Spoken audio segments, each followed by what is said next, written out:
Disclaimer, ये कहानी काल्पनिक है, तो इसे गंभीरता से ना लें।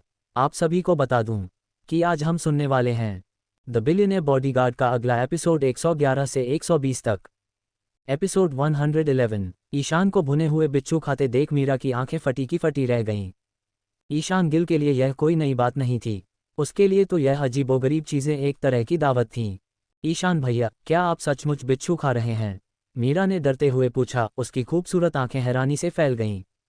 हे, इसमें गजब की ताकत होती है, ईशान ने मुस्कुराते हुए कहा। इसे कच्चा खाना सबसे अच्छा होता है, लेकिन भुना हुआ भी मज़ेदार है। उई, ये कितना गंदा है। मीरा ने घिन से मुंह बनाया और जल्दी से ईशान से दूर हट गई। ईशान हाथ में भुने हुए बिच्छुओं की सीख पकड़े मज़े से खा रहा था। चलते चलते उसने मजाक में एक बिच्छू की पूंछ चबाते हुए मीरा को डराने की कोशिश की। मीरा चीख पड़ी और डरकर आगे भाग गई। अचानक ईशान की नज़र भीड़ में एक जाने पहचाने चेहरे पर पड़ी। यह कोई और नहीं बल्कि अंबर समूह के सुरक्षा विभाग का प्रमुख लड्डू सिंह था। यह आदमी यहाँ क्या कर रहा है? ईशान ने सोचा। उसने सोचा कि चुपके से जाकर लड्डू सिंह को डराए, जो अपनी लालची फितरत के लिए बदनाम था। लेकिन कुछ कदम पीछा करने के बाद ईशान ठिठक गया। उसने देखा कि काले सूट में एक आदमी लड्डू सिंह के पास से गुजरा और उसे एक चमड़े का थैला थमा दिया। ईशान वहीं जम गया। ये नज़ारा देखकर वह सन्न रह गया। उसे समझ नहीं आया कि माजरा क्या है, लेकिन उसकी छठी इंद्रिय ने खतरे की घंटी बजा दी थी। उसने अपनी रफ्तार बढ़ाई और लड्डू सिंह का पीछा किया। लड्डू सिंह ने वह चमड़े का लिफाफा जल्दी से अपने कब्जों में छिपाया। फिर इधर उधर चौकन्ना होकर देखा, एक दुकान से कुछ भुना हुआ मांस खरीदा और वहां से रफू चक्कर हो गया। ईशान ने उसका पीछा करना चाहा, लेकिन लड्डू सिंह पार्किंग में जाकर गायब हो गया। कितना अजीब है, आखिर लड्डू सिंह क्या खिचड़ी पका रहा है? ईशान हैरान था। ईशान भैया, आप वहाँ क्या देख रहे हैं? मीरा ने उसे खोया हुआ देखकर पूछा। ओह कुछ नहीं, ईशान ने बात टाल दी, बस एक पुराने दोस्त को देखा था। लड्डू सिंह की उस संदिग्ध हरकत ने ईशान के मन में बेचैनी पैदा कर दी थी। उसने सोचा कि शायद कल रात ठीक से न सो पाने की वजह से उसका वहम हो। ईशान को खोया हुआ देखकर मीरा उसे दोपहर से पहले ही शांति निकेतन अपार्टमेंट वापस ले गई। वैसे भी खरीदारी हो चुकी थी और मीरा ने अपने लिए ज़रूरी अंदरूनी कपड़े लिंजरी खरीद लिए थे। दोपहर की तेज़ धूप भी चुभने लगी थी। इम्तिहान और मासूमियत। घर लौटकर ठंडक मिली तो राहत महसूस हुई। ईशान और मीरा सोफे पर बैठकर सुस्ताने लगे। अचानक मीरा कपड़ों का थैला लेकर खड़ी हो गई। उसके चेहरे पर एक शरारती मुस्कान थी। भैया, मैं ज़रा कपड़े बदलकर आपको दिखाती हूँ, ठीक है? ज़रूर, ईशान के मुंह से तुरंत निकल गया, लेकिन अगले ही पल उसे अपने जवाब पर पछतावा हुआ।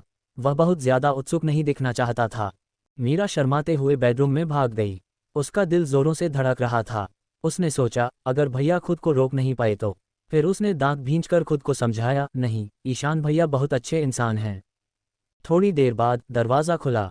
ईशान सोफे पर बैठा कोल्ड ड्रिंक पी रहा था और अभी भी लड्डू सिंह के बारे में सोच रहा था। जैसे ही उसकी नज़र मीरा पर पड़ी, उसकी आंखें फटी की फटी रह गईं। उसने मुंह में भरा घूंट बड़ी मुश्किल से निगला। मीरा की खूबसूरती ने उसे मंत्रमुग्ध कर दिया था। उसकी बेदाग त्वचा और वह खूबसूरत लिबास उसे किसी परी जैसा बना रहा था। मीरा ने खुद को थोड़ा छिपा रखा था, जिससे उसकी मासूमियत और भी कातिल लग रही थी। सस, ईशान की सांसें तेज हो गईं। मीरा ने शर्माते हुए अपनी नज़रें झुका लीं।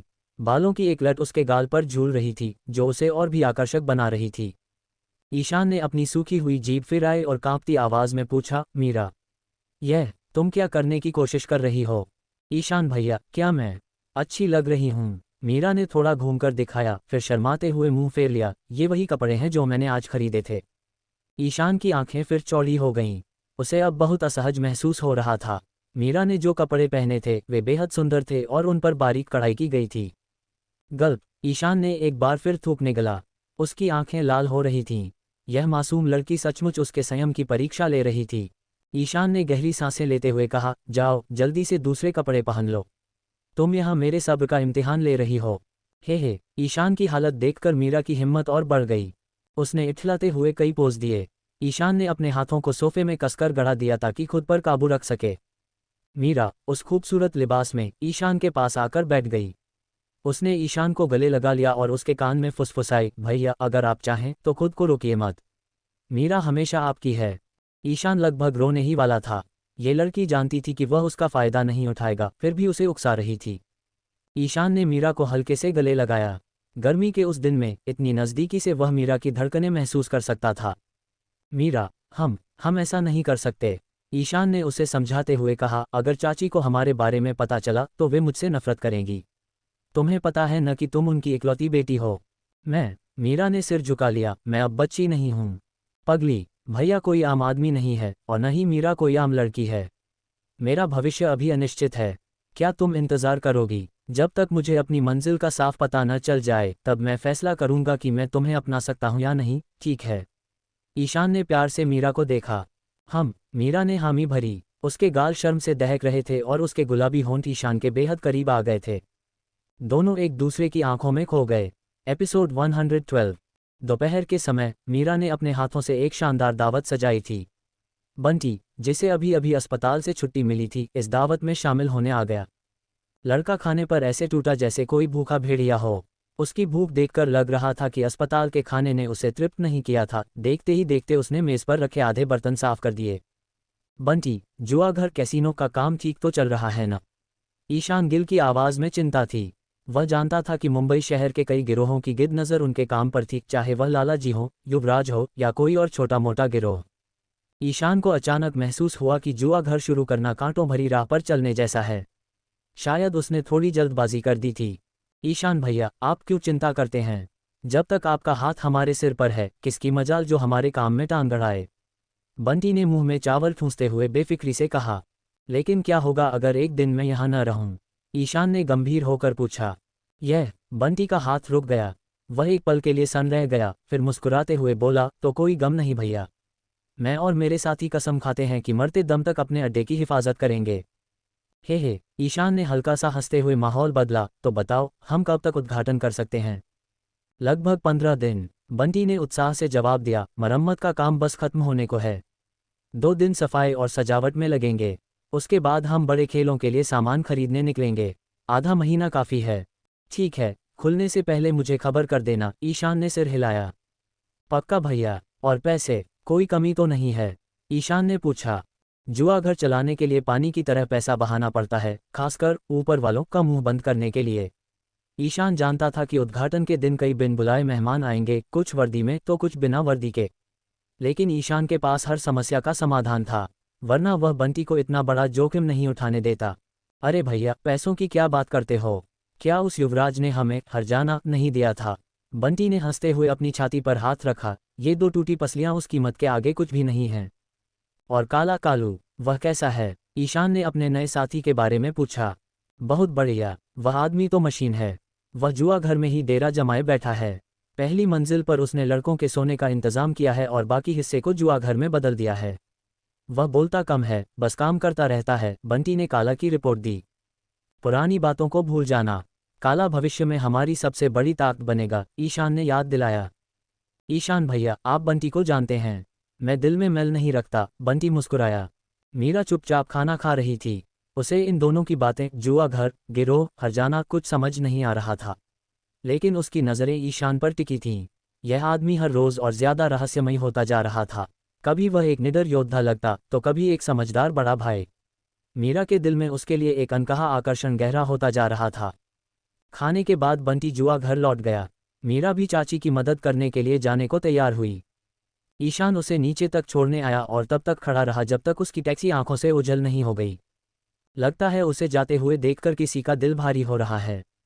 अचानक एक सर्द और जानी पहचानी आवाज़ ने ईशान को चौंका दिया। उसे ऐसा लगा जैसे किसी ने उसकी पीठ पर बफर का टुकड़ा रख दिया हो। उसने मुड़कर देखा, सामने एसीपी अंजलि खड़ी थीं। आज वह खाकी वर्दी में नहीं, बल्कि एक हल्के हरे रंग की खूबसूरत पोशाक में थीं।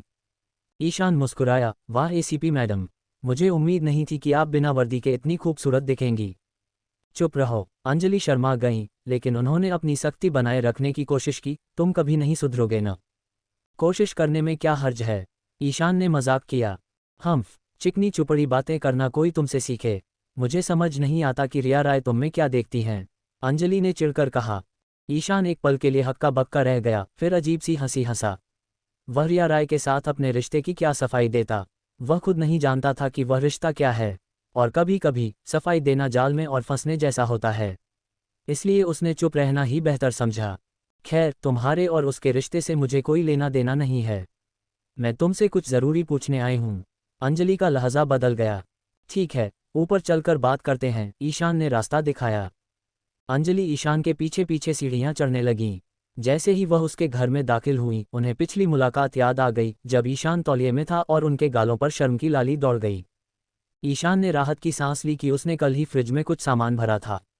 उसने अंजलि को संतरे के जूस की बोतल दी और सामने इत्मीनान से बैठ गया। तो एसीपी मैडम, आज मेरे गरीब खाने पर कैसे दस्तक दी?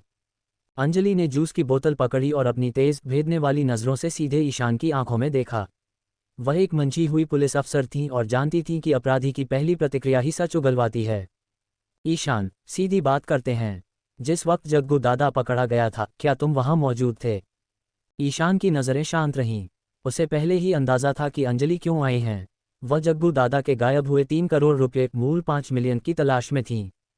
ईशान न तो चौंका और न ही घबराया। उसने सहजता से सिर हिलाया और कहा, हाँ, मैं वहीं था। तो एपिसोड 113। तो फिर बताओ। ईशान ने बड़ी उत्सुकता से एसीपी अंजलि को देखा। उसकी गहरी नज़रों ने अंजलि को थोड़ा असहज कर दिया। अंजलि के मन में एक पल के लिए शंका आई कि कहीं वह गलत दिशा में तो जांच नहीं कर रही। लेकिन एक सख्त पुलिस अफसर की तरह उन्होंने अपनी शंका को झटक दिया। उन्होंने ईशान की आंखों में सीधे देखते हुए कहा, मुझे पक्का यकीन है कि वो 3 करोड़ रुपये तुम्हारे लोगों ने ही उड़ाए हैं। क्या? ईशान हक्का बक्का रह गया। तुम्हें ऐसा शक क्यों है? क्योंकि, अंजलि ने ठंडे स्वर में कहा, तुमने रॉयल दरबार भोजनालय को खरीदने के लिए चुटकी बजाते ही 30 लाख खर्च कर दिए और अब नवीनीकरण रेनोवेशन पर लाखों पानी की तरह बहा रहे हो। मैंने तुम्हारे बैंक खाते की जांच करवाई है, उसमें 1 करोड़ से ज्यादा पड़े हैं। अब सच सच बताओ, एक मामूली सेल्समैन के पास इतना पैसा कहाँ से आया? वाह एसीपी मैडम, मान गए आपको लगता है कि दुनिया की हर खबर आपके पास है। ईशान ने ताना मारा, एक राजा पूरी दुनिया पर हुक्म चला सकता है, लेकिन किसी की निजी जिंदगी पर नहीं। और आप यहाँ मुझसे मेरे ही पैसों का हिसाब मांग रही हैं। ईशान अंदर से थोड़ा घबरा रहा था। ये लड़की तो सचमुच जिद्दी थी, जो हाथ धोकर पीछे पड़ गई थी। उसने जग्गू दादा जैसे खतरनाक डॉन को खत्म किया, जिसके लिए बड़े अफसरों ने उसे शाबाशी दी थी, लेकिन यह एसीपी अभी भी उसी बात को लेकर बैठी थी। हंसो मत। अंजलि खींच उठी। उनकी आंखों में नमी आ गई, लेकिन उन्होंने खुद को संभाला और ईशान को घूरते हुए कहा, बदमाश कहीं के। सीधे सीधे कबूल कर लो और वो पैसे वापस कर दो। वो पैसा तुम्हारा नहीं है। मैंने 1000 बार कहा है कि मैंने कुछ नहीं लिया। ईशान ने झुंझलाकर कहा, मैंने तो अपने सारे पैसे लगा दिए। अब आप मुझसे पैसे मांग रही हैं, तो क्या मेरी जान लेंगी? और सुन लीजिए, जो मेरी जान लेने की कोशिश करेगा, मैं उससे लड़ूंगा। ठीक है, तो बताओ ये बैंक वाला पैसा और रॉयल दरबार के नवीनीकरण का पैसा कहाँ से आया? अंजलि ने सवाल दागा। ये पैसा मैंने अंबर समूह की मिस रिया राय से उधार लिया था। और कुछ पैसा दक्षिणी जिले के युवराज से भी मिला है। ईशान ने बड़ी चालाकी से जवाब दिया। उसे पूरा भरोसा था कि रिया उसका राज नहीं खोलेंगी, और युवराज से पैसे लेने के तो दर्जनों गवाह थे। अंजलि ने तुरंत फ़ोन निकाला और रिया राय को कॉल किया। रिया वाकई होशियार थीं। उन्होंने ईशान को बचा लिया, लेकिन यह नहीं बताया कि उन्होंने असल में कितना पैसा दिया था। इससे अंजलि के लिए गुत्थी और उलझ गई। देखा, मैंने कहा था न कि उधार लिया है। ईशान ने बेफिक्री से कंधे उचकाए।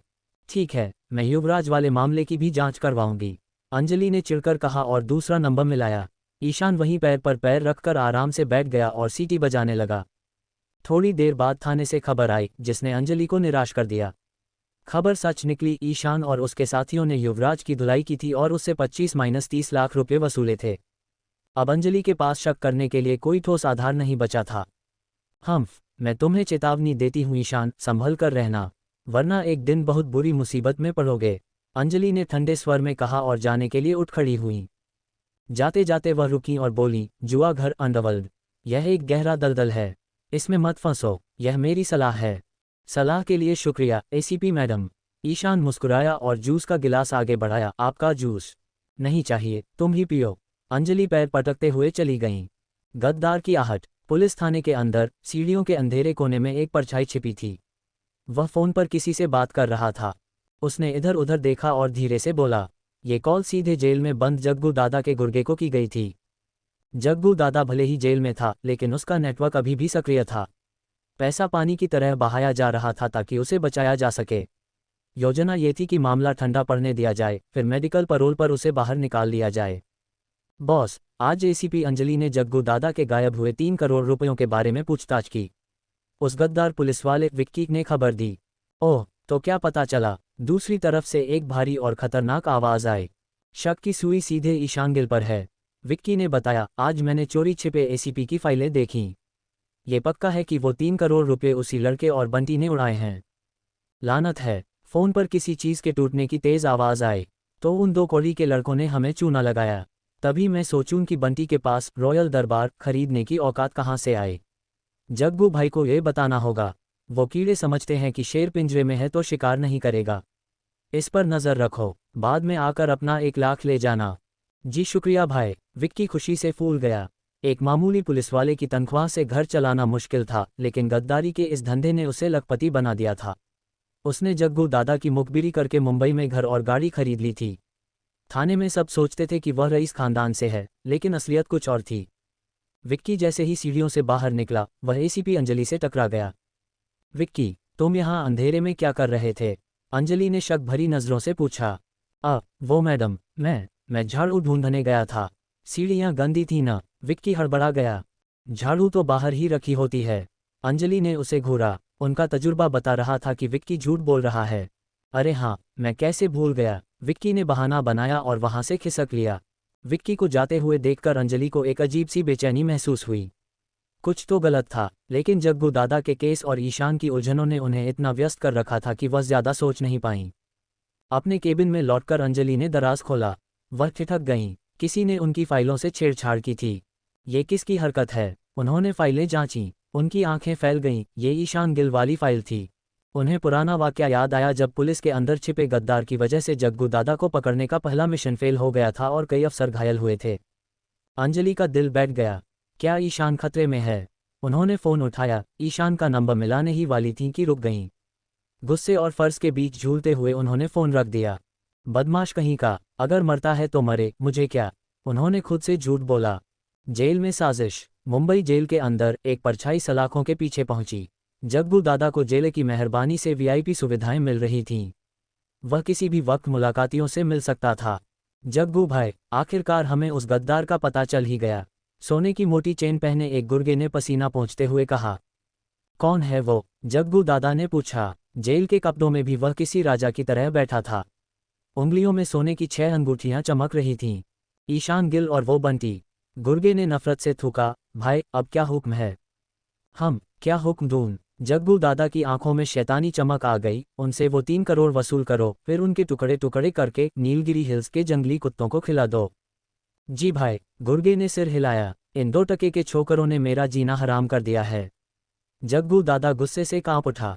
उसका बस चलता तो वह भी जेल तोड़कर बाहर निकल जाता। जग्गू भाई, जेलर को सेट कर लीजिए। कुछ देर के लिए बाहर निकलिए, हम मिलकर उन दोनों का काम तमाम कर देंगे। गुर्गे ने सुझाव दिया।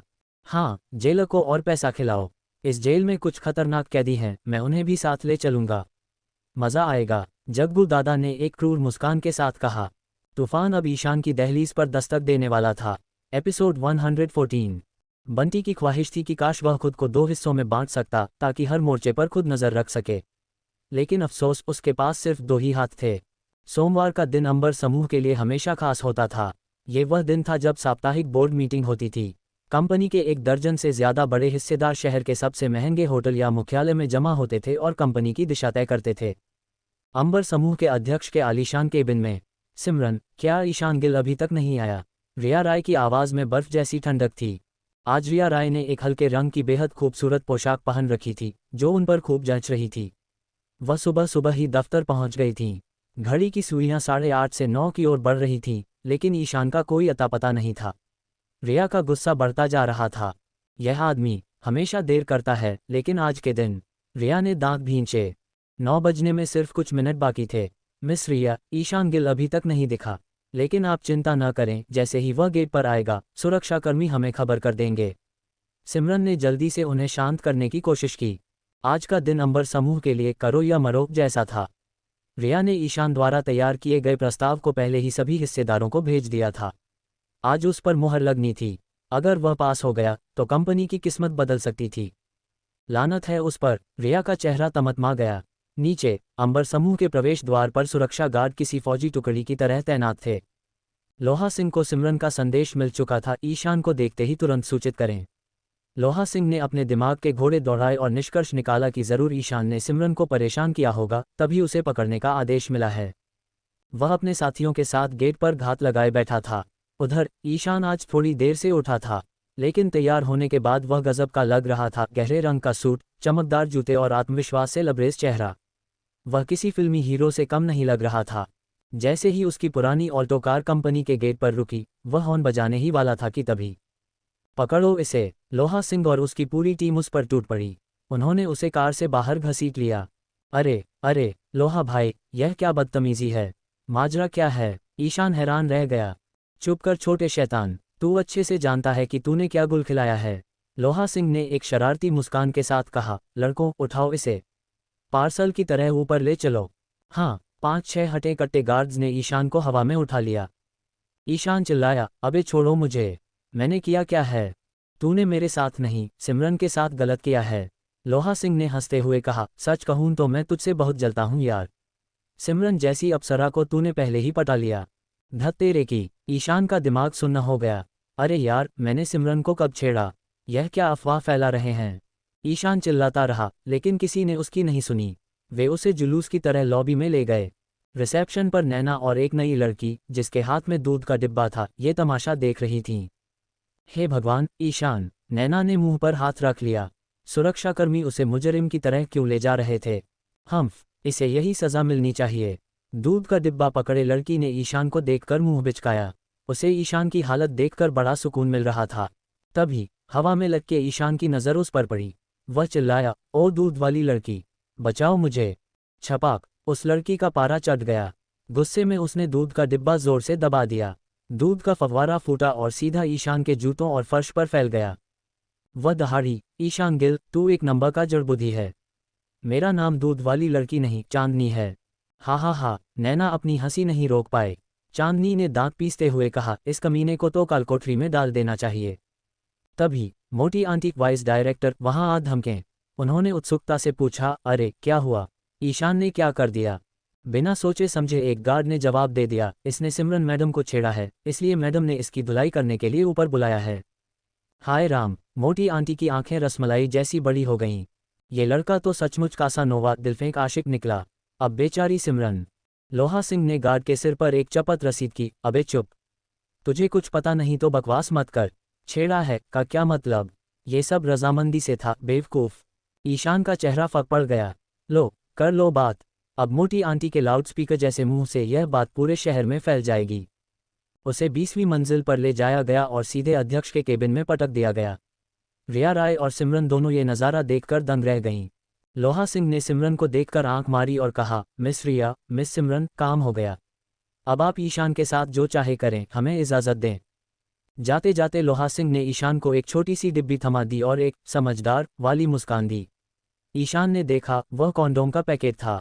उसका सिर शर्म से झुक गया। ईशान गिल, तुम इतनी देर से क्यों आए? रिया ने सख्ती से पूछा। देर? अभी तो सिर्फ 9 बजे हैं। ईशान ने घड़ी दिखाई। क्या तुम भूल गए कि आज बोर्ड मीटिंग है? तुम्हारे प्रस्ताव पर चर्चा होनी है। अगर वह पास हो गया तो कंपनी की किस्मत बदल जाएगी।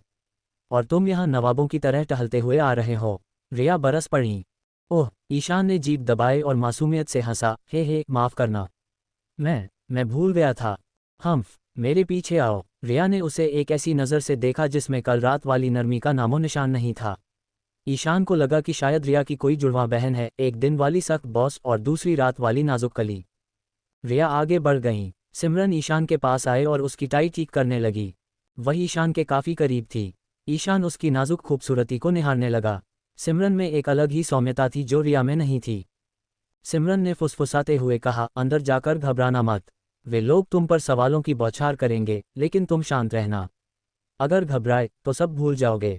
शुक्रिया मिस सिमरन। ईशान ने एक आश्वस्त मुस्कान दी। उसके चेहरे पर डर का कोई नामो निशान नहीं था। कोई बात नहीं। सिमरन ने शर्माते हुए चेहरा घुमा लिया और रिया के पीछे कॉन्फ्रेंस रूम में चली गई। कॉन्फ्रेंस रूम के दरवाजे पर हरी और शेरू खड़े थे। उन्होंने ईशान को देखकर दरवाज़ा खोला और धीरे से कहा, भैया आप तो बड़े आदमी बन गए। हम तो यहाँ बोर हो रहे हैं। काश हमें भी थोड़ी लड़ाई झगड़े वाली जिंदगी मिले। धैर्य रखो शेरों, तुम्हारा वक्त भी आएगा। ईशान ने रहस्यमयी अंदाज में कहा, जल्द ही तुम भी ऐसी जिंदगी जियोगे कि सांस लेने की फुर्सत नहीं मिलेगी। सच्ची? उनकी आंखें चमक उठीं। हाँ, बहुत जल्द। ईशान ने मन ही मन सोचा, कैसीनो जुआ घर की दुनिया इंतजार कर रही है। ईशान ने एक गहरी सांस ली और अंदर कदम रखा।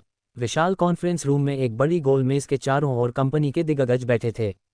बीच वाली कुर्सी रिया राय के लिए थी। जैसे ही रिया ने प्रवेश किया, सब सम्मान में खड़े हो गए। रिया ने बिना किसी भाव के इशारा किया और सब बैठ गए। अब बारी थी ईशान के इम्तिहान की। एपिसोड 115। हे आपके लिए कुर्सी नहीं है, सिमरन ने शरारती मुस्कान के साथ कहा। यहाँ सिर्फ हिस्सेदारों के लिए कुर्सियां हैं, बाकी सबको खड़ा रहना होगा। देखिए, कुछ बड़े हिस्सेदार अपने सहायकों के साथ आए हैं और वे सब भी खड़े हैं। उफ, क्या वे सहायक हैं? वे तो बस सजावट के लिए हैं, ईशान ने धीरे से बुदबुदाया। उसने देखा कि सहायकों के साथ आए ज्यादातर लोग पुरुष थे, गंजे, बूढ़े और रईस। उनके साथ खड़ी युवतियां कम उम्र की और बेहद आकर्षक थीं, जो काम से ज्यादा मनोरंजन के लिए लाई गई लगती थीं। सिमरन ने घिन से मुंह फेर लिया। ईशान ने कमरे में नजर दौड़ाई। उसकी निगाह एक बूढ़े व्यक्ति पर जाकर अटक गई जो रिया राय के बाईं ओर बैठा था। ये चेहरा जाना पहचाना लग रहा था, वही बूढ़ा जिसे उसने अपने इंटरव्यू के दौरान देखा था। कायदे से रिया के बाईं ओर की कुर्सी बहुत महत्वपूर्ण होती है। ये बूढ़ा यहाँ क्यों बैठा है? जैसे ही ईशान ने उसे देखा, उस बूढ़े ने भी ईशान को पहचानकर सिर हिलाया। रिया राय ने फाइल खोली और सबको संबोधित करते हुए कहा, आज की बैठक का मुख्य एजेंडा उत्तरी जिले की जमीन का प्रस्ताव है। मैंने जो जानकारी आपको भेजी थी, मुझे उम्मीद है कि आप सबने उसे पढ़ लिया होगा। उस बंजर जमीन को मुंबई शहर के दूसरे मुख्य व्यापारिक केंद्र सेकेंडरी CBD में बदलने के बारे में क्या किसी के पास कोई बेहतर सुझाव है? सुश्री राय, मैं इस योजना को बनाने वाले से मिलना चाहता हूँ। मैं उसके दिमाग को समझना चाहता हूँ। एक अधेड़ उम्र का आदमी तुरंत खड़ा हो गया। रिया ने ईशान की ओर देखा और खड़े होकर परिचय दिया। ये रहे इस योजना के रचयिता, ईशान गिल। ईशान, आप हमें इसके बारे में क्यों नहीं बताते? खांसी। ईशान हड़बड़ाहट में आगे बढ़ा। उसने अपने कदमों का गलत अंदाजा लगाया और सीधे रिया राय की पीठ से जा टकराया। इस धक्के से रिया आगे की ओर झुक गईं। गिरने के डर से ईशान ने फुर्ती से उनकी कमर थाम ली। और बस, वह वहां खड़ा था, सबके सामने रिया राय को अपनी बाहों में थामे हुए। पूरे कमरे में सन्नाटा छा गया। सुई गिरने की भी आवाज सुनी जा सकती थी। रिया राय का चेहरा शर्म से लाल हो गया। उनके पीछे खड़ी सिमरन की आंखें फटी की फटी रह गईं। बाईं ओर बैठे उस बूढ़े व्यक्ति ने भी अपनी आंखें बड़ी कर लीं और मजे लेते हुए पलकें झपकाने लगा। ओह, ईशान ने झटपट रिया को छोड़ा। उसने एक अजीब सी हंसी हंसते हुए कहा, माफ करना, मैंने बहुत बड़ा कदम उठा लिया था, इसलिए। मैं समझ गया। बगल में खड़ा वह बूढ़ा व्यक्ति तुरंत मुस्कुराते हुए खड़ा हो गया। मैं समझ गया कि इस नौजवान का क्या मतलब है। ये हमें सिखा रहा है कि व्यापार में बहुत तेजी से बड़े कदम नहीं उठाने चाहिए, वरना इंसान टकराकर गिर सकता है। जी, बिल्कुल यही मतलब था। ईशान ने राहत की सांस ली और जल्दी से सिर हिलाया। उसने उस बूढ़े को इशारे से अंगूठा थम्स अप दिखाया। ईशान ने बात संभालते हुए आगे कहा, मुंबई शहर दिल्ली, बेंगलुरु और चेन्नई के बराबर खड़ा होने का दम रखता है। वे महानगर बन सकते हैं, तो मुंबई क्यों नहीं? कमी सिर्फ इतनी है कि हाल के वर्षों में हमने बहुत बड़े बड़े कदम उठाने की कोशिश की है, बिना जमीन को समझे। ईशान की बातों से हर कोई हैरान था। आपका नाम क्या है, जनाब? उसी अधेड़ उम्र के व्यक्ति ने उत्सुकता से पूछा। सिर्फ एक ईशान। ईशान मुस्कुराया। मिस्टर ईशान, अपने प्रस्ताव की सफलता को लेकर आप कितने आश्वस्त हैं? उस आदमी ने सीधा सवाल किया। 80% से अधिक, ईशान ने उसकी आंखों में आंखें डालकर कहा, और अगर हम बारीकियों पर थोड़ा और ध्यान दें तो 85% सफलता पक्की है। बहुत अच्छा, उस आदमी ने आंखें सिकोड़ते हुए कहा। मिस्टर ईशान, अगर आप इतने पक्के हैं तो मुझे कुछ सवाल पूछने दीजिए। क्या आप स्थानीय आबादी की ज़रूरतों को जानते हैं? क्या आप मुंबई शहर की कुल जनसंख्या के आंकड़े जानते हैं? क्या आप राज्य में खरीदारी के ताज़ा रुझानों ट्रेंड्स से वाकिफ़ हैं? ईशान अटक गया। ये वे बारीकियां थीं जिनकी जांच ईशान ने बाद में करने की योजना बनाई थी। लेकिन जियांग वेई, पीले बालों वाला लड़का, से मिली एक खुफिया खबर और वर्मा जी के शहर में आने के संकेतों ने उसे तुरंत फैसला लेने पर मजबूर कर दिया था। अगर आप इन बुनियादी सवालों का जवाब भी नहीं दे सकते, तो आर्थिक समृद्धि क्षेत्र और मुख्य व्यापारिक केंद्र के बारे में बात करना सिर्फ घमंड नहीं है। उस आदमी ने ताना मारा। मुझे समझ नहीं आ रहा कि आप 80% सफलता का दावा किस आधार पर कर रहे हैं। कमरे में कानाफूसी शुरू हो गई। सभी की निगाहें ईशान पर थीं। उस आदमी के सवाल जायज़ थे। किसी बड़े शहर के निर्माण के लिए गहन सर्वे बहुत ज़रूरी होता है। रिया राय ने गहरी सांस ली। उन्हें ईशान पर भरोसा तो था, लेकिन उनके चेहरे पर चिंता की लकीरें साफ दिख रही थीं। सिमरन की हथेलियां पसीने से भीग चुकी थीं, लेकिन वह बूढ़ा व्यक्ति अभी भी बड़ी दिलचस्पी से इस निडर युवक को देख रहा था। जी हाँ, ईशान मुस्कुराया और मेज़ पर खड़ा हो गया। उसने सबको देखा और कहा, मैंने वास्तव में अभी ऐसा कोई सर्वे नहीं किया है। लेकिन ये सब बाद के चरणों में भी किया जा सकता है। तो फिर सुश्री राय, मुझे नहीं लगता कि इस हवाई परियोजना पर चर्चा करने की कोई ज़रूरत है। उस अधेड़ उम्र के आदमी ने कंधे उचकाते हुए कहा, हिस्सेदारों का पैसा कीमती है, कृपया हमारे सामने ऐसे कच्चे प्रस्ताव न रखें। ओह, रिया हैरान रह गईं। थप्पड़। ईशान का गुस्सा फूट पड़ा। उसने मेज पर जोरदार हाथ मारा। आवाज़ इतनी तेज थी कि सब सन रह गए। पूरा कमरा खामोश हो गया। दरवाजे पर खड़े हरी और शेरू ने शोर सुना और अंदर झांका। ईशान का रौद्र रूप देखकर वे डरकर पीछे हट गए। भैया ने आखिरकार कमान संभाल ली। ये डरपोक भैया को परेशान करने की हिम्मत कर रहे हैं, हरी ने धीरे से कहा। ईशान का चेहरा गुस्से से लाल था। वह उस अधेड़ उम्र के आदमी को घूर रहा था। क्या आपको दूसरों का सम्मान करना नहीं आता? मेरी बात खत्म भी नहीं हुई और आप बीच में कूद पड़े। आपका शिष्टाचार कहाँ गया? ईशान दहाड़ा। और हाँ, क्या आप कृपया बैठक के दौरान तमीज से बैठ सकते हैं? अपनी बगल वाली महिला को छेड़ना बंद करें। फुर्र। कई लोग अपनी हंसी नहीं रोक पाए। उस आदमी का चेहरा शर्म से लाल हो गया। उसने ईशान को घूरते हुए कहा, मुझे लगता है कि आप सबका वक्त बर्बाद कर रहे हैं। क्या आप जानते हैं कि हमारी साप्ताहिक बैठक का 1 मिनट कितना कीमती है? लगता है आपका कीमती वक्त सिर्फ बेकार जा रहा है, ईशान ने बेबाकी से जवाब दिया। सज्जनों, मैं सिर्फ कुछ ज़रूरी बातें कहूँगा और फिर चला जाऊँगा। फैसला आपका है। 2 महीने में, ईशान की आवाज़ गूंजी, मुंबई शहर योजना विभाग यह ऐलान करेगा कि नगर सरकार सिटी गवर्नमेंट का कार्यालय इस ज़मीन के ठीक सामने वाले हिस्से में स्थानांतरित शिफ्ट होगा। अगर अंबर समूह वहां एक दूसरा मुख्य व्यापारिक केंद्र बनाता है तो सरकार इसका पूरा समर्थन करेगी। सबके कान खड़े हो गए। इसके अलावा वर्मा जी और मंत्री जी के बीच के रिश्तों और प्रांतीय शहर की हलचल को देखते हुए ये पक्का है कि मंत्री जी का प्रमोशन होने वाला है। तब तक मुंबई शहर की तरक्की निश्चित है। बस मैंने अपनी बात कह दी। हो सकता है मेरे विचार अलग हों, लेकिन याद रखिएगा, छूटे हुए अवसर दोबारा नहीं आते। अपनी बात खत्म करके ईशान मुड़ा। उसने अपनी गर्दन से टाई खींची और पीछे की ओर फेंक दी। टाई हवा में लहराती हुई सीधे रिया राय के हाथों में जा गिरी। भैया, आप कमाल के हैं। बाहर खड़े हरी और शेरू ने ये सब सुना और खुशी से झूम उठे। ईशान का ये सीधा और निडर अंदाज उन्हें बहुत पसंद आया। हे, ईशान ने बाहर आकर लापरवाही से सिर हिलाया, इसमें बड़ी बात क्या है? चलो, मैं चलता हूँ, तुम लोग अपना काम करो। ईशान के जाने के बाद मीटिंग रूम में सन्नाटा था। सभी की निगाहें रिया राय पर थीं, जबकि रिया उस बूढ़े आदमी को देख रही थी। बूढ़े ने सहमति में सिर हिलाया। रिया ने गंभीर स्वर में कहा, अंबर समूह एक दोराहे पर खड़ा है। अगर हमने आज उस जमीन का विकास नहीं किया तो भविष्य में हम इससे भी बुरी स्थिति में फंस जाएंगे। लेकिन हम सिर्फ उस बच्चे की बातों पर अरबों रुपये दांव पर नहीं लगा सकते। उस अधेड़ उम्र के आदमी ने फिर विरोध किया। कम से कम अब हमारे पास एक दिशा तो है। रिया ने उसे ठंडी नज़रों से देखा। अपनी निजी खुंदक को कंपनी के हितों के आड़े मत आने दीजिए। वह आदमी चुप हो गया। बाकी हिस्सेदारों को कोई आपत्ति नहीं थी। ईशान की बातों में उन्हें दम नजर आ रहा था। एपिसोड 116। जहां तक सरकार के ऊपरी गलियारों में बदलाव का सवाल है, वह हमारी पहुंच से बाहर है। लेकिन चूंकि ईशान ने यह मुद्दा उठाया है तो हमें इस पर गौर करना चाहिए। अगर वाकई मंत्री जी का तबादला होने वाला है तो हम उनके साथ अपने रिश्ते खराब करने का जोखिम नहीं उठा सकते। मिस्टर रॉय बिल्कुल सही कह रहे हैं। सभी ने सहमति में सिर हिलाया। मिस्टर रॉय की आंखों में एक पुरानी कसक थी। उन्होंने सबकी ओर देखते हुए माफ़ी मांगने वाले अंदाज में कहा, उस दिन मैंने जोश में आकर उस ज़मीन के लिए लाला जी से टक्कर ले ली थी। उसी जिद की वजह से आज कंपनी इस हालत में है। मैंने आप सबको निराश किया है। बड़े साहब, आपको ऐसा नहीं कहना चाहिए। सबने एक सुर में कहा, अगर आपका नेतृत्व न होता तो आज अंबर समूह यहाँ तक कैसे पहुँचता? मिस्टर रॉय अपने ज़माने में काफ़ी सख्त थे, लेकिन उनकी समझदारी और दशकों के संघर्ष ने ही कंपनी को यह मुकाम दिया था।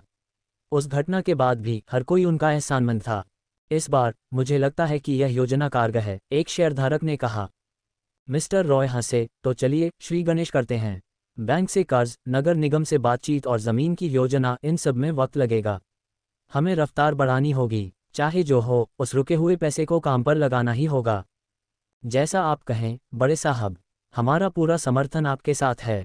मिस रिया, मिस्टर रॉय ने अपनी बेटी की ओर देखा, इस काम की जिम्मेदारी संभालने के लिए एक मजबूत टीम बनाओ और किसी सही व्यक्ति को इसका जिम्मा सौंपो। जी पिताजी, रिया ने सिर हिलाया, मैं जल्द ही किसी काबिल इंसान को चुनूंगी। अरे, चुनने की क्या ज़रूरत है?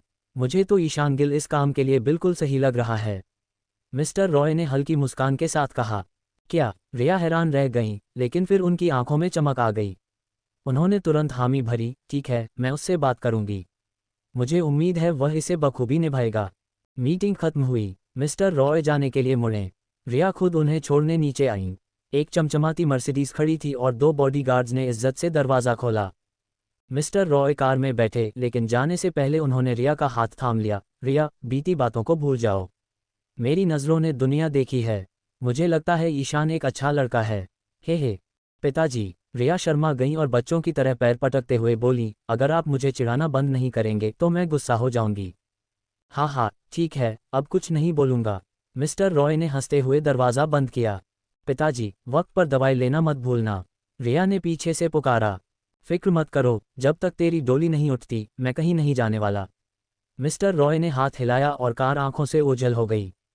रिया मुस्कुराती रही। सिमरन ने धीरे से कहा, मिस रिया, चलिए ऊपर चलते हैं। धूप तेज हो रही है।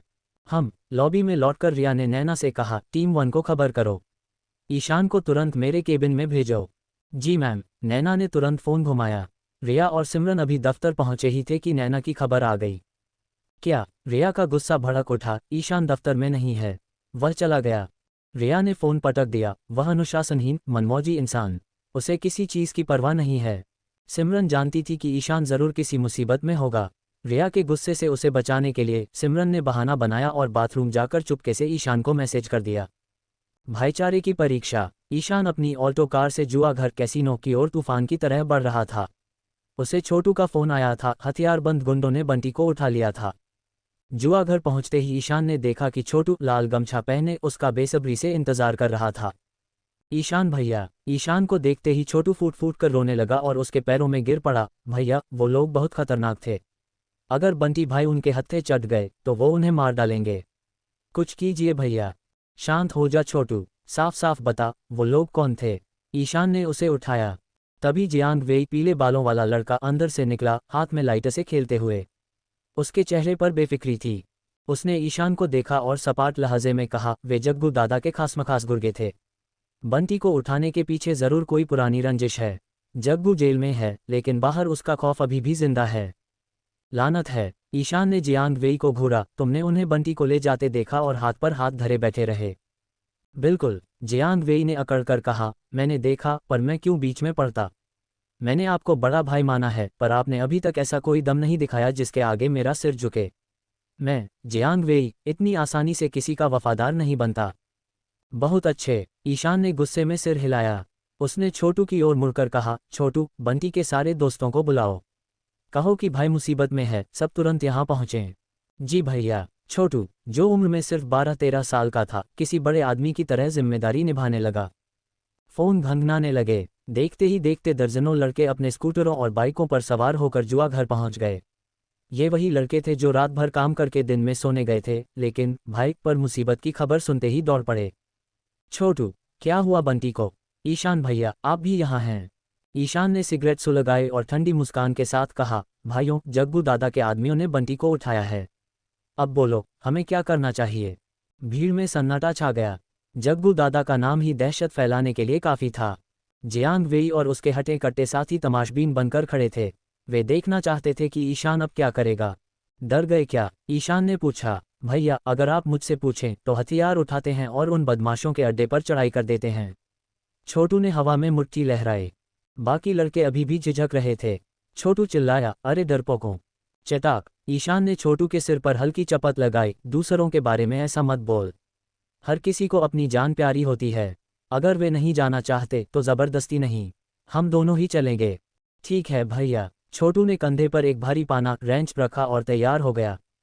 ईशान और छोटू आगे बढ़े। बाकी साथी शर्मिंदा होकर एक दूसरे का मुंह देखने लगे। तभी भीड़ में से एक भारी आवाज़ आई, इस बार भाईचारे की खातिर मैं तुम्हारे साथ चलूंगा। ये काला कालू था। वह आगे बढ़ा और ईशान के बगल में खड़ा हो गया। भैया, मैं भी आ रहा हूँ।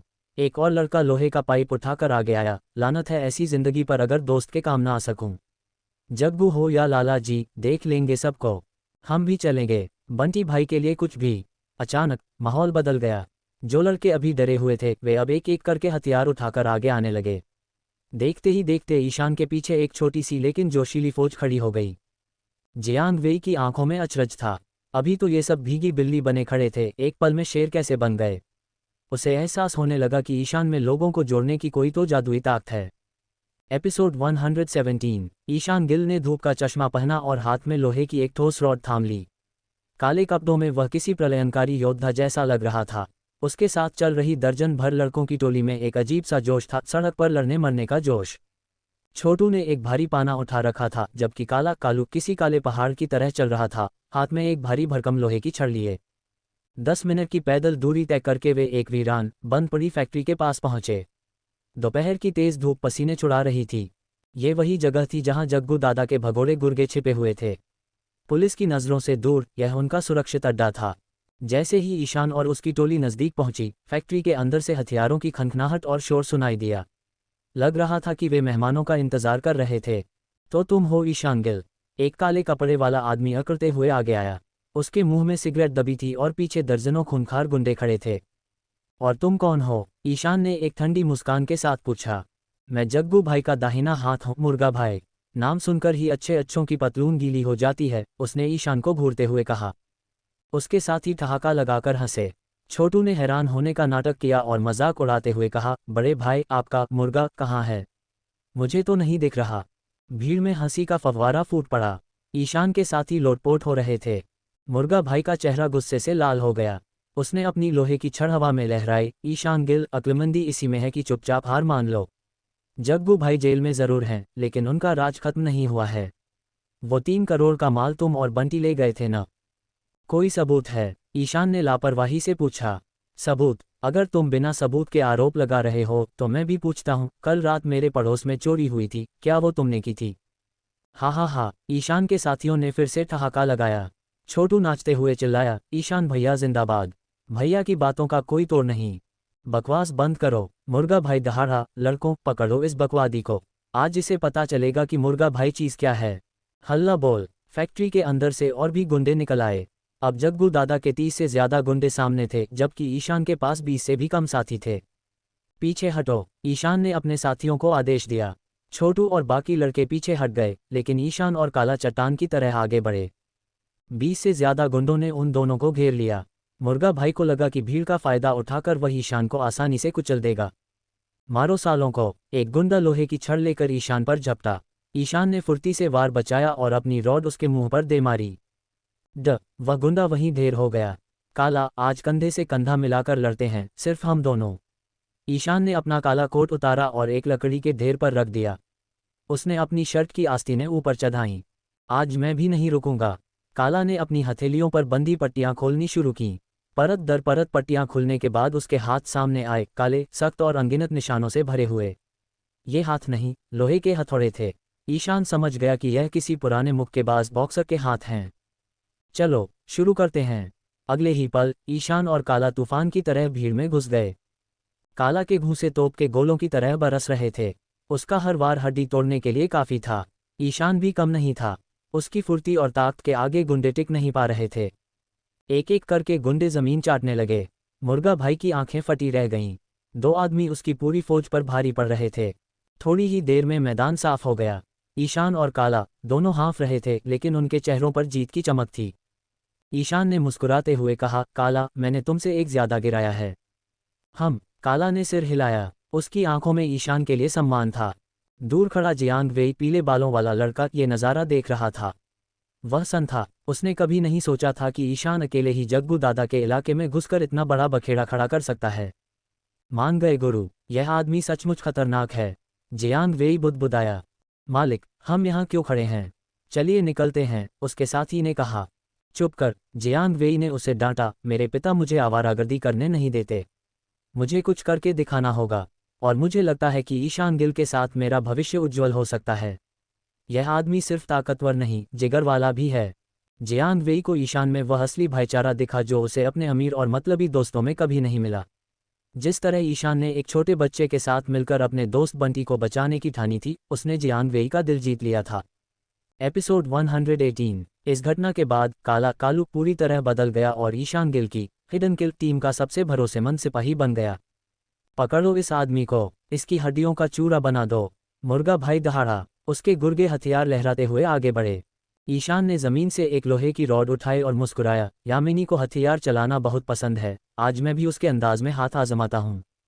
बोलते ही ईशान बिजली की रफ्तार से घूमा। उसका रॉड चलाना किसी कलाकारी से कम नहीं था। जहाँ काला के घूंसे और लातें पहाड़ तोड़ने जैसी थीं, वहीं ईशान की फुर्ती हवा को चीरने जैसी थी। एक ही बार में 3-3 लोग जमीन चूम रहे थे। मुर्गा भाई को एहसास हो गया कि चाहे वह पूरी फौज ले आए, ईशान और काला की जोड़ी को रोकना नामुमकिन है।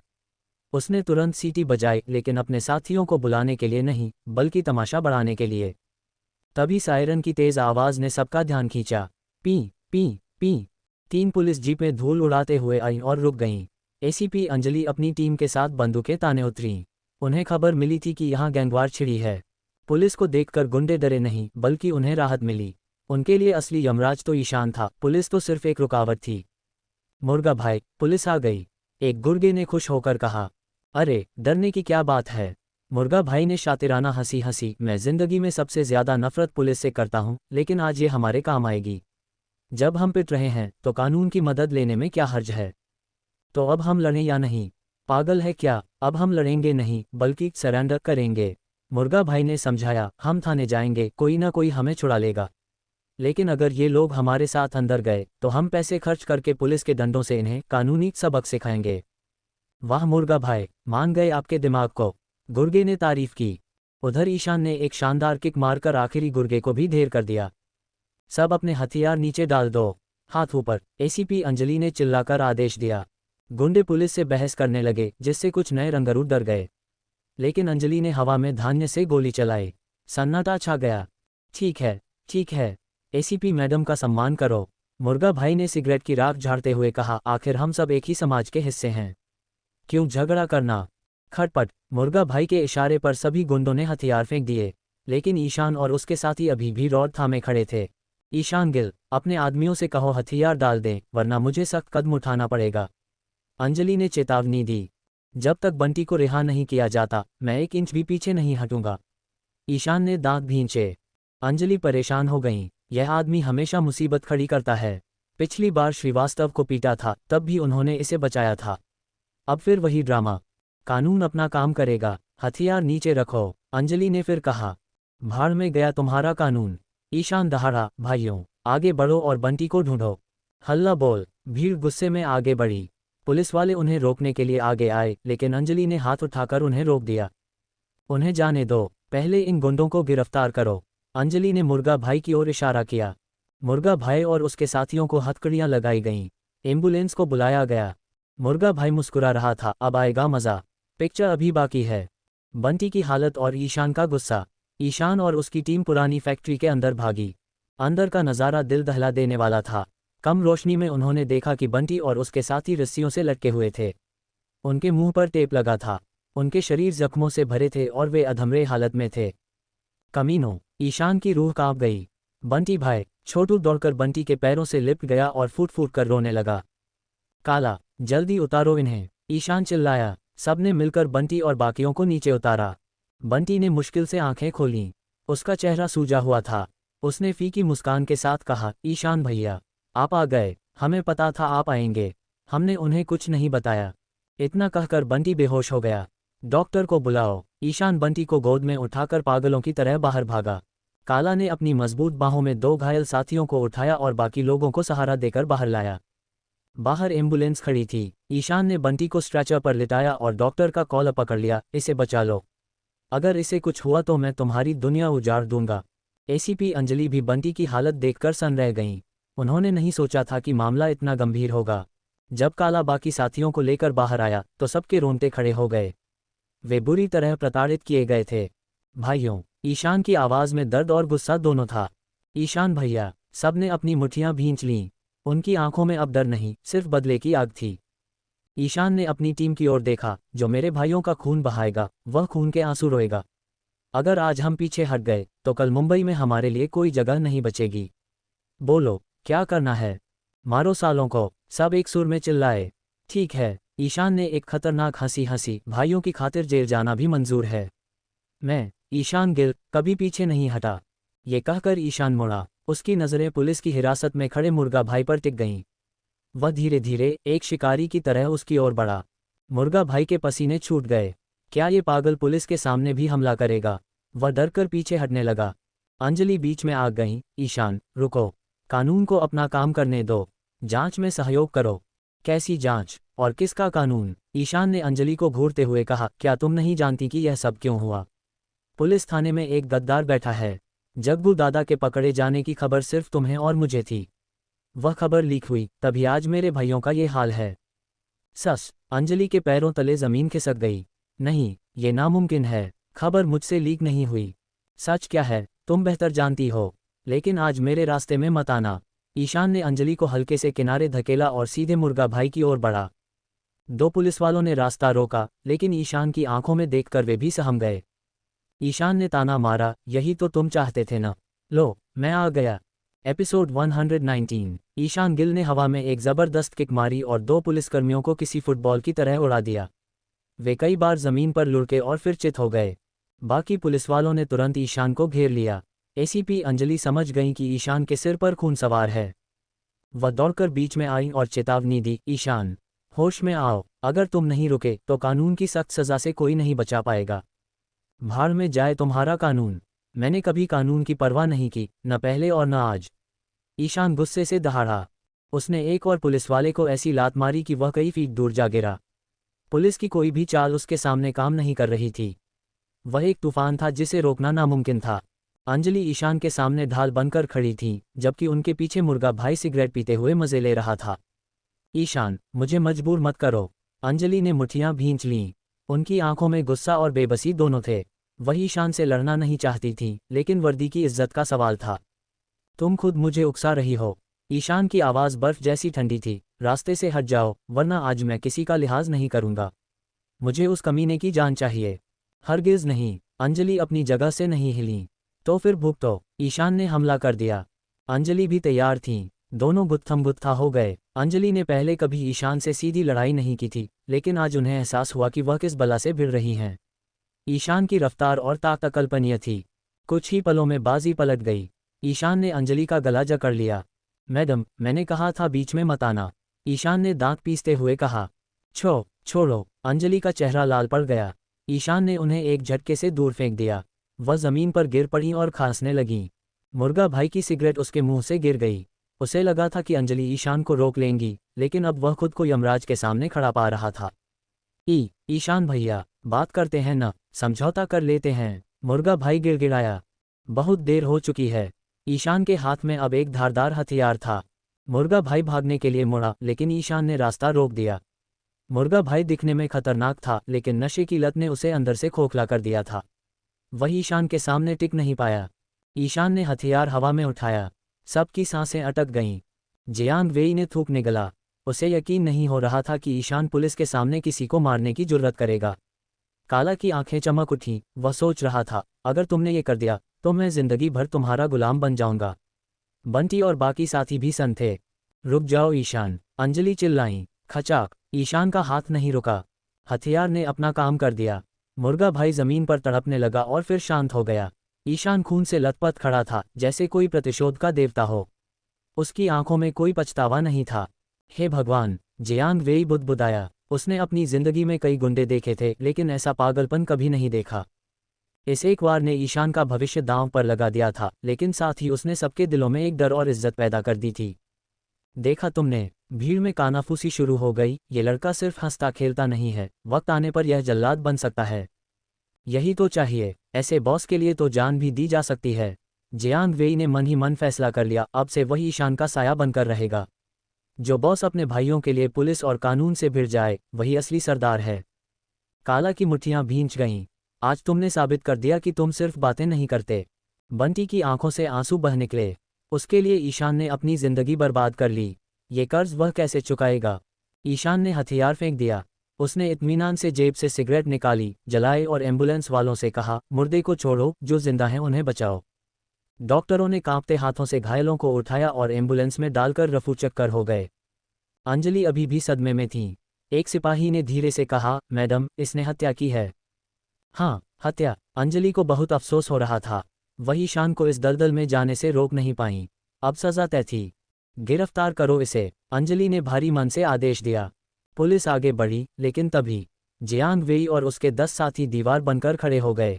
काला और उसके लड़के भी आगे आ गए। उन्होंने ईशान के चारों ओर एक सुरक्षा घेरा बना लिया। खबरदार, जियांग वेई दहाड़ा, जो मेरे भाई को हाथ लगाएगा उसे मेरी लाश से गुजरना होगा। सही कहा, ईशान भाई को कोई नहीं ले जा सकता। काला ने अपनी लोहे जैसी छाती तान दी। अंजलि हैरान रह गईं, यह क्या हो रहा है? पागल हो गए हो तुम लोग? अंजलि चिल्लाईं, तुम्हें पता है तुम क्या कर रहे हो? मुजरिम का साथ देना भी जुर्म है। तुम सब भी अंदर जाओगे। हमें डराए मत मैडम, जियांग वेई ने बेखौफ होकर कहा। तुम नहीं डरते, लेकिन इन बच्चों का क्या? अंजलि ने बंटी के साथियों की ओर इशारा किया। हम नहीं डरते, सब एक सुर में चिल्लाए। ईशान के बलिदान ने उनमें एक नया जोश भर दिया था। पुलिस वाले घबरा गए। उन्होंने तुरंत रेडियो पर मैसेज भेजा, मुख्यालय, हमें मदद चाहिए, स्थिति बेकाबू हो गई है। जियांग वेई हंसा, अच्छा, तुम्हारे पास मदद है, तो क्या हम अनाथ हैं? उसने तुरंत फोन घुमाया। बंटी के साथियों ने भी अपने संपर्कों को खबर कर दी। देखते ही देखते पूरा मुंबई शहर जियांगहुई हिल गया। सैकड़ों लड़के गाड़ियों, बाइकों और टैक्सियों में भरकर आने लगे। पुलिस की कुमुक रिएंफोर्समेंट पहुंचने से पहले ही वहां 200 से ज्यादा लोग जमा हो गए थे। मजा आएगा, पुलिस से टक्कर, भाई के लिए जान हाजिर है। भीड़ बढ़ती जा रही थी। पुलिस के 20 जवानों के सामने 200 का हुजूम खड़ा था। हरी और शेरू भी खबर मिलते ही दौड़ पड़े। बाप रे, भाई ने तो जंग छेड़ दी। हरी ने वहां का मंजर देखकर कहा। वे भीड़ को चीरते हुए ईशान के पास पहुंचे। ईशान जमीन पर बैठा सिगरेट पी रहा था, बिल्कुल शांत। भैया, क्या माहौल बनाया है? मान गए, हरी ने मजाक किया। बकवास बंद कर, ईशान ने हंसते हुए कहा, मैंने अभी एक आदमी मारा है। अरे तो क्या हुआ, एक ही तो मारा है। काला के लिए यह कोई बड़ी बात नहीं थी। पुलिस मुझे ले जाना चाहती है, ईशान ने कहा। हिम्मत है तो ले जाकर दिखाएं, सबको यहीं गाड़ दूंगा। काला गुस्से में बोला। नहीं, ईशान ने सिगरेट बुझाए और खड़ा हो गया, मैं आत्मसमर्पण सरेंडर करूंगा। क्या? सब चौंक गए। देखो दोस्तों, यह कोई जंगल नहीं है, ये हमारा देश है, यहाँ कानून चलता है। हमें समझदारी से काम लेना होगा, ईशान ने समझाया। नहीं भैया, हम ऐसा नहीं होने देंगे। जियांग वेई और काला ने विरोध किया। ईशान ने उन्हें प्यार से किनारे किया, जो हो गया सो हो गया। मेरे इस कदम के बाद अब कोई भी तुम्हारे खिलाफ उंगली उठाने से पहले 100 बार सोचेगा। यह मेरी जीत है। एपिसोड 120। ईशान गिल को आते देख पुलिस अधिकारियों ने तुरंत एक घेरा बनाकर एसीपी अंजलि को सुरक्षित कर लिया। अंजलि ने भौहें चढ़ाईं और ताना मारा, वाह ईशान गिल, अब तो खुश हो गए ना? देखो, कितने सारे लोग तुम्हारी रक्षा के लिए आए हैं। क्या तुम्हारा अहंकार संतुष्ट हो गया? तुम्हें लगता होगा कि तुम बहुत महान काम कर रहे हो, लेकिन अफसोस, तुम गलत हो। मैडम, मैं तमाशा दिखाने नहीं, खुद को आत्मसमर्पण सरेंडर करने आया हूँ, ईशान ने अंजलि की आंखों में देखकर कहा। क्या? अंजलि की आंखें फैल गईं। यह आदमी सच में खुद को कानून के हवाले कर रहा था। उन्हें लगा था कि वह अपनी ताकत दिखाएगा, लड़ाई करेगा, लेकिन ये तो खुद बेड़ियां पहनने आ गया। अंजलि ने बिना वक्त गंवाए भीड़ को चीरते हुए ईशान के हाथ में हथकड़ियां डाल दीं। ईशान भैया, छोटू और बाकी लड़के दौड़कर आए, यह क्या कर रहे हैं आप? ईशान ने उन्हें रुकने का इशारा किया, शांत हो जाओ, अब जो भी होगा पुलिस देखेगी। भैया, आप ऐसे कैसे जा सकते हैं? छोटू की नाक लाल हो गई थी। हम इतने सारे हैं, पुलिस हमारा कुछ नहीं बिगाड़ सकती, हम आपको छुड़ा लेंगे। और उसके बाद ईशान ने एक फीकी मुस्कान के साथ पूछा, क्या हम सारी जिंदगी भगोड़ों की तरह भागते रहेंगे? यह छोटू के पास कोई जवाब नहीं था। आज ईशान ने किसी की जान ली थी। कानून की नज़र में वह कातिल था। तभी छोटू को एक विचार आया, हम पैसे देकर सब रफा दफा कर सकते हैं। सन्नाटा छा गया। सबको पता था कि खून के दाग पैसों से नहीं धुलते। ईशान ने अपने साथियों की ओर देखा, काला, इन सब का ख्याल रखना, कोई गलत कदम मत उठाना। जियांग वेई, मैं तुम्हारे फैसले की कद्र करता हूँ। अब जुआ घर की जिम्मेदारी तुम और बंटी मिलकर संभालना। एक हो जाओगे तो कोई तुम्हें हरा नहीं पाएगा। समझ गया भैया। काला और जियांग वेई ने सिर हिलाया। जियांग वेई को अपनी आंखों में जलन महसूस हुई। उसने हाथ फेरा तो पता चला कि वह रो रहा था। एक अजनबी के लिए उसके दिल में इतना सम्मान कैसे पैदा हो गया? पुलिस ईशान को ले गई। भीड़ खामोशी से देखती रह गई। कोई मदद नहीं आई। ये खबर जंगल की आग की तरह पूरे मुंबई शहर में फैल गई। ईशान गिल ने अपने भाइयों की जान बचाने के लिए मुर्गा भाई का खून कर दिया। किसी ने उसे सच्चा मसीहा कहा तो किसी ने पागल बेवकूफ। लेकिन एक बात तय थी, शहर में अब उसका नाम हर जुबान पर था। दुश्मन की खुशी और दोस्त का गम। ड्रैगन गिरोह के मुख्यालय में लाला जी आराम फरमा रहे थे। तभी उनका फोन बजा। खबर सुनते ही वे उछल पड़े, क्या ये सच है? जी बॉस, हमारे आदमियों ने खुद देखा। पुलिस ईशान गिल को हथकड़ियां लगाकर ले गई। फोन पर भारी आवाज आई, बहुत बढ़िया, लाला जी की बाछें खिल गईं, अब हमारा काम आसान हो गया। अपने आदमियों को लगा दो, ये सुनिश्चित करो कि ईशान को सख्त से सख्त सजा मिले, उसे जेल में सड़ने दो। जब वह टूटेगा तब वह मेरी शर्तों पर मेरे गिरोह में शामिल होगा। लाला जी के लिए ईशान अब एक मोहरा था। आज़ादी का लालच देकर वे उसे अपनी मुट्ठी में कर लेंगे। उधर अंबर समूह में भी खबर पहुंच गई। रिया राय अभी भी अनजान थीं, लेकिन सिमरन को सुरक्षा विभाग से पता चल गया। शेरा और उसकी टीम खुशी से झूम रही थी। उन्होंने पूरे दफ्तर में ढिंढोरा पीट दिया कि ईशान गिरफ्तार हो गया है। लोहा सिंह भी सिमरन के पास दौड़ता आया। सिमरन ने पुलिस थाने फ़ोन करके पुष्टि कर ली। उसका दिल बैठ गया। थप थप थप सिमरन रिया के केबिन में भागी। मिस रिया, अनर्थ हो गया, ईशान गिल को पुलिस ने गिरफ्तार कर लिया है। क्या? रिया कुर्सी से उछल पड़ी। साफ साफ बताओ, सुबह तो वह ठीक था, ये सब कैसे हुआ? उन्होंने, सिमरन हकलाते हुए बोली, उन्होंने एक खून कर दिया। खून? रिया को चक्कर आने लगा। वह गिरती उससे पहले सिमरन ने उन्हें थाम लिया। गाड़ी तैयार करवाओ, हम अभी पुलिस स्टेशन जा रहे हैं। रिया चिल्लाई। जी। नीचे लॉबी में काली मर्सिडीज तैयार थी। रिया बदहवास हालत में लिफ्ट से निकली और कार में बैठ गईं। रिसेप्शन पर नैना और चांदनी, दूध वाली लड़की, ये तमाशा देख रही थीं। रिया, मैम इतनी परेशान क्यों हैं? नैना ने पूछा। अरे बुद्धू, चांदनी ने ताना मारा, उस बदमाश ईशान गिल ने किसी को टपका दिया है, इसलिए पुलिस ले गई। और देखो, मालकिन उसे बचाने भागी जा रही हैं। सच में? नैना की आंखें फट गईं। ईशान ऐसा नहीं कर सकता। तभी मोटी आंटी, वाइस डायरेक्टर, वहां आ धमके, चांदनी सही कह रही है, वह लड़का था ही गुंडा, अब जेल की हवा खाएगा। सलाखों के पीछे और एसीपी की कशमकश। थाने के अंदर एसीपी अंजलि ने ईशान को पूछताछ कक्ष में बिठा रखा था। अब खुश हो? अंजलि ने उसे घूरा। ईशान के मुंह में सिगरेट थी। वह बिल्कुल शांत था। एसीपी मैडम, आपकी पहेलियां मेरी समझ से बाहर हैं। बदमाश, मैंने मना किया था न कि कानून हाथ में मत लेना। अब भुगतो, जेल में अपनी जिंदगी सड़ाओ। अंजलि गुस्से से भड़क उठी। मुझे परवाह नहीं है, ईशान ने धुएं का छल्ला बनाया। तुम? अंजलि ने मेज पर हाथ पटका, लेकिन तभी उनकी नज़र ईशान की आंखों पर पड़ी। वहां एक अजीब सी थकान और उदासी थी। ये कैसा आदमी है? मौत और जेल का डर इसे छू भी नहीं रहा। अंजलि का दिल पसीज गया। उन्होंने चाबी निकाली और ईशान की हथकड़ी खोल दी। वह उसके कान के पास झुकी और धीरे से कहा, सुनो, पूछताछ में सच सच बताना। मैं कोशिश करूंगी कि तुम्हारी सज़ा कम हो जाए। शुक्रिया, ईशान ने धीमे से कहा। सज़ा कम होने या न होने से उसे फर्क नहीं पड़ता था। उसे पता था कि कोई मामूली जेल उसे कैद नहीं रख सकती। लेकिन उसका दिल भारी था, क्योंकि अब वह उन लोगों से दूर हो रहा था जिन्हें वह चाहने लगा था। मीरा, रिया, बंटी। पूछताछ खत्म हुई। ईशान ने अपना जुर्म कबूल कर लिया। लेकिन जब अंजलि ने अपने सीनियर डीसीपी सिंह को रिपोर्ट दी तो कहानी बदल गई। अंजलि, रिपोर्ट में लिखो कि पुलिस ने उसे बहादुर मुठभेड़ के बाद पकड़ा है। ये पुलिस की छवि सुधारने का सुनहरा मौका है। डीसीपी सिंह ने हंसते हुए कहा। लेकिन सर, उसने खुद सरेंडर किया है। हम सच को क्यों बदलें? अंजलि हैरान रह गईं। सच वही है जो फाइल में लिखा जाता है, अंजलि। सिंह ने फाइल बंद कर दी। अंजलि बेबसी से दांत पीस कर रह गईं। ये सिस्टम सच को भी निगल जाता है।